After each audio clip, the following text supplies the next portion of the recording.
So one thing that I have not done yet is show you around the house. And I'm about to put insulation up in the framing to get an insulation inspection tomorrow, so I need to go ahead and show you all the stuff that I've done. So let's go inside. I'm going to give you a general overview of some of the things that I've done before I hide it all behind the insulation. Let's go have a look.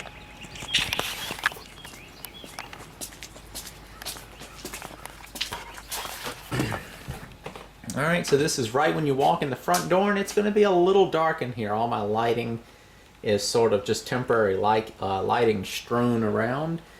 So as you can see, the house was this is basically just completely gutted. All the plaster walls were ripped down, all the wiring ripped out, all the plumbing pulled out. Everything was replaced. I did it all myself. And this is what it's looking like as of now. So it had plaster walls, they were all ripped out. It had plaster ceilings. I ripped out all the plaster ceilings. It was a lot of work. It was a whole lot to haul away with a small truck. Had to take it all to the landfill. Underneath the floors, don't really need to talk about that too much now, but it had carpet and then sticky backed tiles and then linoleum and then Luan under that. So it was layers of junk all over the place. In the bedrooms there were just carpet laid on top of the wood floors, but in this living room and dining room the floors were covered up. But then underneath the floors are this pine flooring you see here. Let me open up the door for some more light, see if that does a little better. And so this doorway was widened, and I did a video of widening up this one. I'm blanking whether or not I've posted that now. I've made it already. I need to go ahead and post that video.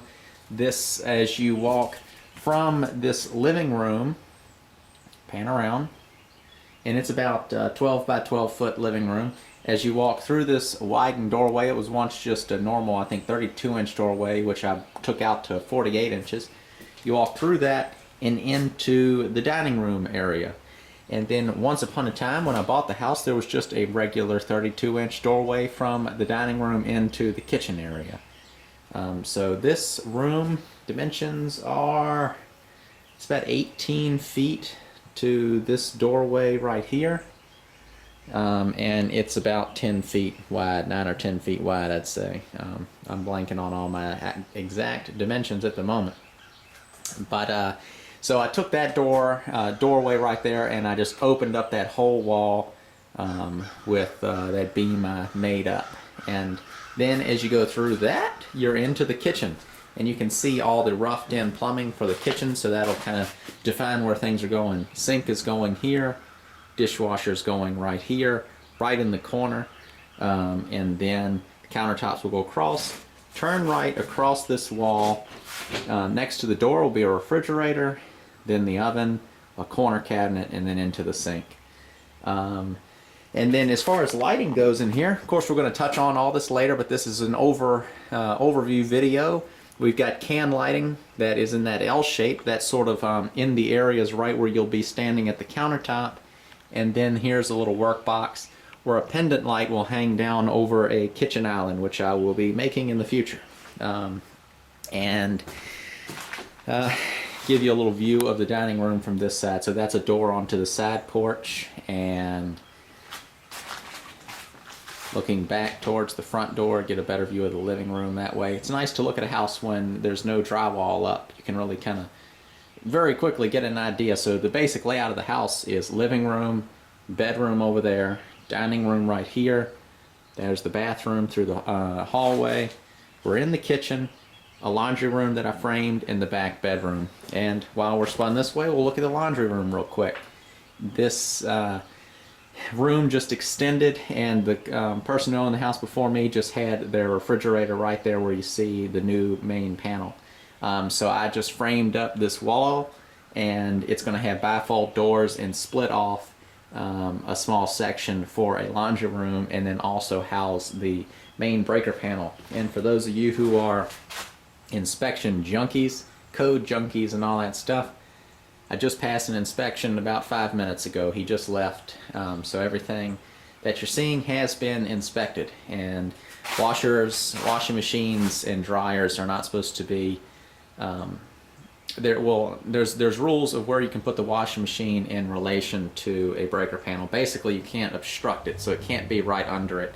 There has to be a general working area in front of that box for someone to service the panel if needed. But the way the washing machine's going to go, the washing machine's going to be from here over, and the dryer's going to be from here over, making for plenty of room to access the panel.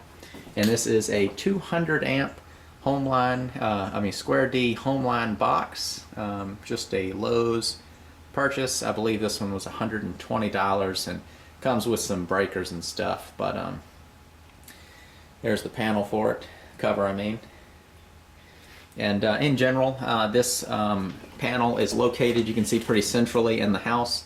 The main wire, which is right here, is a number 2 wire. It's a 4 wire since it's located in the middle of the house, which means it has 4 wires on the inside, 2 conductors, a shielded neutral, and then the ground.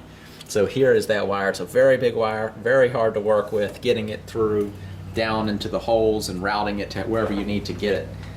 So basically it goes down through the floor, underneath here, over a little bit, down and through the wall into a disconnect.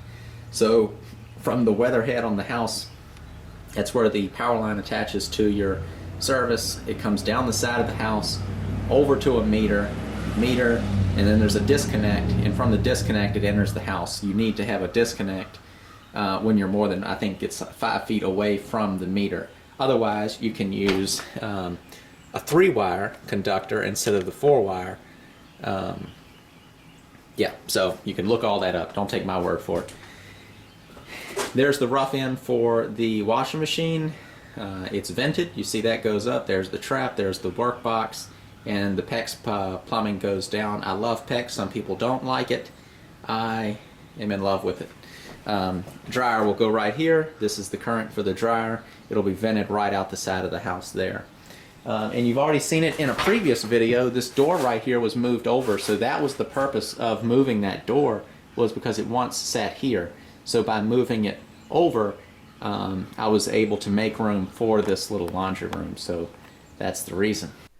Well, that's the end of part 1 in this series of a full tour of the house. The complete video would be 40 minutes long approximately if I had posted it all at once. So I didn't want to post all that at once. No one would want to watch that. So this is going to be posted in 4 or 5 parts to keep it manageable. So tune back in to see that, or if it's been a little bit since this video was posted, just check the channel for part 2, or the videos probably are on the right side of the screen in the suggested videos right now, so you can click over there. And if you would like to follow my channel to see this whole project all the way through to the end, click on the red subscribe button on the screen now, and you will get updates when I post future videos. Thanks for watching.